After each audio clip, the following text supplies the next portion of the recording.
वक्फ board संशोधन bill को लेकर पूरे देश में घमासान मचा हुआ है। मुस्लिम समाज की बात करें तो मुस्लिम समाज का एक बड़ा तबका बिल के विरोध में आवाज़ बुलंद कर रहा है, तो वहीं कई हिंदू संगठन ऐसे भी हैं जो इस बिल का समर्थन कर रहे हैं। इसी बीच केरल से एक अजीबोगरीब खबर सामने आई है। केरल में एक अलग ही तरह का केस सामने आया। यहाँ वक्फ की कथित मनमानी के खिलाफ 1000 चर्चों ने हल्ला बोल दिया है। एजेंसी के मुताबिक केरल के ये चर्च इल्ज़ाम लगा रहे हैं कि वक्फ बोर्ड बड़ी तादाद में गांव वालों की ज़मीनें हड़पना चाह रहा है। चर्च का ताज़ा विरोध कोच्चि के मुनम्बम और चिराई गांव की ज़मीन विवाद को लेकर है। दरअसल केरल के कोच्चि ज़िले में मुनम्बम और चिराई नाम के 2 गांव हैं।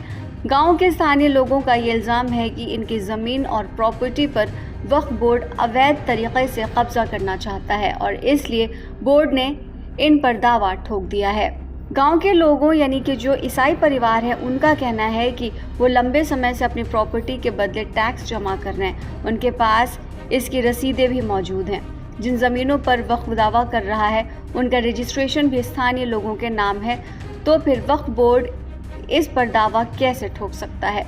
इस मुद्दे को लेकर केरल के चर्च बेहद गुस्से में है। चर्च का कहना है कि जिन ज़मीनों पर वक्फ बोर्ड दावा कर रहा है उन पर ईसाई परिवार कई पीढ़ियों से रह रहे हैं।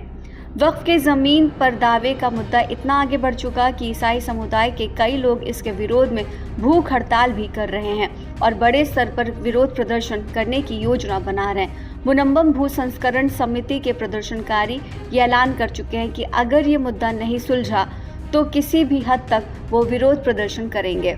वक्फ बोर्ड के दावे के खिलाफ रविवार को जो विरोध प्रदर्शन हुआ उसका नेतृत्व सीरो मालाबार चर्च कर रहा है। सीरो मालाबार चर्च के नेतृत्व में रविवार को 1000 चर्चों ने विरोध प्रदर्शन किया। चर्च से जुड़े सूत्रों के मुताबिक कि ये कार्यक्रम चर्च के आधिकारिक सामुदायिक संगठन ऑल केरल कैथोलिक कांग्रेस ने आयोजित किया है। बता दें कि सीरो मालाबार चर्च केरल की एक बड़ी ईसाई आबादी का नेतृत्व करता है। हाल ही में केरल के वक्फ और हज तीर्थ यात्रा मंत्री वी अब्दुल रहमान ने जनता को आश्वासन दिया कि सरकार मुनम्बम से किसी को भी बेदखल नहीं करेगी। वी अब्दुल रहमान ने कहा कि सरकार इस मुद्दे को सुलझाएगी। उन्होंने आगे कहा कि इस मामले को सांप्रदायिक मुद्दे की तरह पेश नहीं किया जाना चाहिए।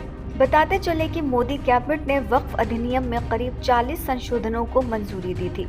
केंद्र सरकार वक्फ बोर्ड की किसी भी संपत्ति को वक्फ संपत्ति बनाने की शक्तियों पर अंकुश लगाना चाहती है। इन संशोधनों का उद्देश्य किसी भी संपत्ति को वक्फ संपत्ति के रूप में नामित करने के वक्फ बोर्ड के अधिकार को प्रतिबंधित करना है। वक्फ बोर्ड की तरफ से संपत्तियों पर किए गए दावों का अनिवार्य रूप से सत्यापन किया जाएगा। संशोधन विधेयक पारित होने के बाद वक्फ संपत्तियों के मैनेजमेंट और ट्रांसफर में बड़ा बदलाव आएगा। कानून में संशोधन की वजहों का भी जिक्र किया है। इसमें जस्टिस सच्चर आयोग और रहमान खान की अध्यक्षता वाली संसद की संयुक्त कमेटी की सिफारिशों का हवाला दिया गया है। केंद्र सरकार वक्फ संशोधन विधेयक लेकर आई है जो फिलहाल जेपीसी के पास चर्चा के लिए गया हुआ है।